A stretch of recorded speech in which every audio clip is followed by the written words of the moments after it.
Rishaug.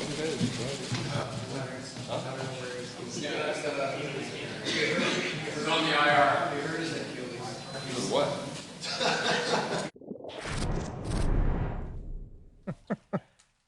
Yes, a lot of people talk about players playing injured during the playoffs. Matthew Tkachuk had the hernia and the adductor, but I don't think anyone was more heroic than Ryan Rishaug, limping around the buildings in Florida and Edmonton with Achilles issues. Unfortunately, could not pull himself to the building for the end-of-season availability for Connor McDavid. Glad to see you up and standing today, Ryan. We know you weren't at the availability, but you watched it. What did you hear from McDavid about his future in Edmonton? Real quick, James, not up and standing. As Sergio will show you, I'm actually seated, and the Achilles is still no good, so don't have any shoes on. So still recovering, still on the IR, but nonetheless, I'm here and ready to go. So McDavid's availability. A couple things that stood out to me, James. The timeline basically said any idea that a July 1st is any sort of deadline at all, he kind of put that to rest. There's not going to be a rush at all. And he also said that winning is number one, right? So if he feels this team is going to be able to compete year after year, he said there'd be no problem getting a contract done. So those two things, James, I think, look, the cards are in McDavid's hands, right? This is going to go at the pace he wants. This will probably be the number that he wants. This will be the term that they want. He's holding all of the cards. And so this becomes about figuring out where the sweet spot is to meet a bunch of needs. And the guys just had a great conversation about the case that the Oilers will try to make to McDavid that they're going to be able to compete year over year. Okay, Mike Johnson, what do you think the ask will be, considering all the things Ryan talked about? Well, I think Leon Draisaitl, his contract takes up about 15% of the cap, just under. We acknowledge that Connor McDavid is better than him. Connor McDavid should ask for 16, 17, 18, whatever he wants, up to 20%. The reality is, with the cap going up as much as it is going to go in the next 6, 7, 8 years, even if Connor took 20% of the cap right now, it still would be a bad contract for him 5 years from now. The numbers just don't quite add up. So you're going to say, okay, give me 16%. Cap next year is $103 million. Okay, that's like a $16.5 million AAV, something like that, on a short-term deal. And I think that's where he's going to have to lean to, whether it's 1 year or 2 years or 4 years, somewhere in that 16. Now, he can demand more. He is worth more. But as Ryan said, will he want to leave a little bit on the table like he did last time so that the team can fill out some of the holes in and around him? But I think 2 years, $32 million. 2 years, $31 million, something like that. We'll give him 3 more years playing in Edmonton, and he can kick this down the road a little bit, Shoggy, and see how good they are in the next couple of years. What do you think the gap should be between McDavid and Draisaitl? Sorry, Ryan. You just from a player perspective and a team perspective in salary.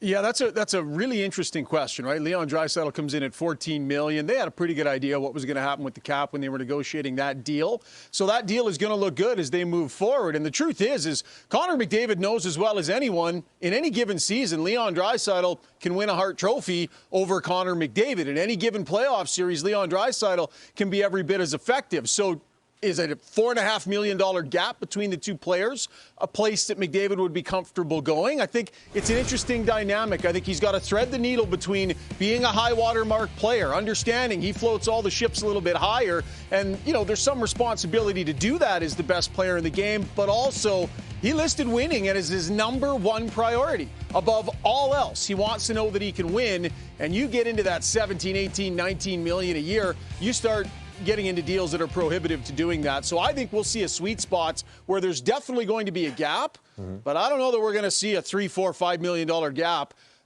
in this next deal between McDavid and Draisaitl. You want to talk about responsibility, though? It's not Connor McDavid's responsibility to leave a ton of money on the table to give the Edmonton Oilers management team more room.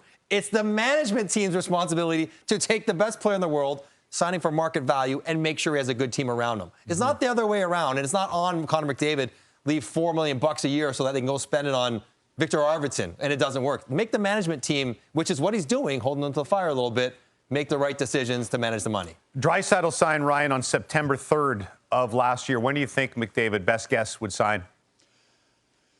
Yeah, great question. It wouldn't surprise me if this pushed well into July. Like, we know at this point, Stan Bowman and Jeff Jackson have met with Judd Moldaver, McDavid's agent. That was to talk more big picture about the organization. Haven't really dug in on the numbers in a meaningful way yet. So my guess is McDavid's going to sit tight, see what the team does here, see what free agency looks like, absorb everything, and then maybe dig into things a little bit later on this month. And we'll see how long it takes, but well into July, early August would not surprise me at all. All right, Chuck, I got one more for you. Since you know Connor better than everyone, and he misses you when you're not available. Yeah. If I set the over-under on term at 3.5 years, what are you taking on Connor McDavid's next deal if he re-signs in Edmonton? I'm going to take the over on that. I think 4 will I would bet that it'll be in that 4 range. I hear what you're saying, Johnny. You go shorter term, right? Then he's queued up to re-sign another monster deal when the cap has gone up and there's, even further understanding how high it's going to go. I get that, and I understand that, but I think at 4 years, really he positions himself in similar fashion at 4 years' time to do a similar type of deal. I like the flexibility, though, for the athlete. If he signs a 2-year deal, that means 3 years he can make a decision to leave if he doesn't like the direction.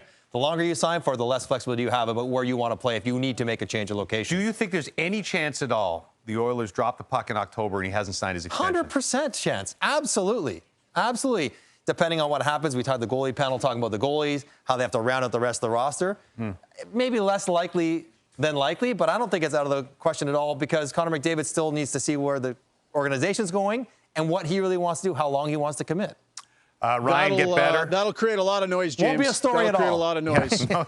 Ryan won't be reporting on that every day. If he's not willing to commit and there's no deal in place, that will create a lot of noise in a season where they want to get focused and try and get back to the Cup final. Good. I'd be surprised. Last thing, Ryan, I've heard from other people that at your age, Achilles injuries don't really heal. So have a good next 20 years or so. Thanks for joining us today.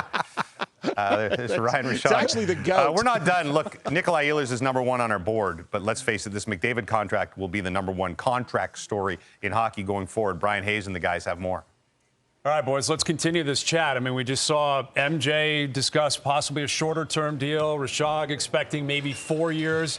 If you're Connor McDavid, what do you need to see and hear from the Edmonton Oilers to commit to that? You need to see a team like the Florida Panthers that has a chance to win year after year. Not that, hey, let's see what happens in the summer, and if we scrap together the right players, we have a chance to win this year, and then everyone's going to go their separate ways, because that's kind of what it felt like this year. They spent a lot of money last summer, and we applauded them for it. Look at all the players they went out and got, and it cost them some of their youth. Some of those guys that could have been used to say, this is going to be sustainable. We're going to do it over and over again. So if Connor McDavid sees that from the Edmonton Oilers, sure, why not put your faith there and say that I'm going to sign with term? But you cannot say that about the Edmonton Oilers right now, looking away that the lineup is composed. Connor McDavid committed 8 years to this organization in his last contract. He's been there for 10 years in the NHL. He just went to back-to-back Stanley Cup finals and lost.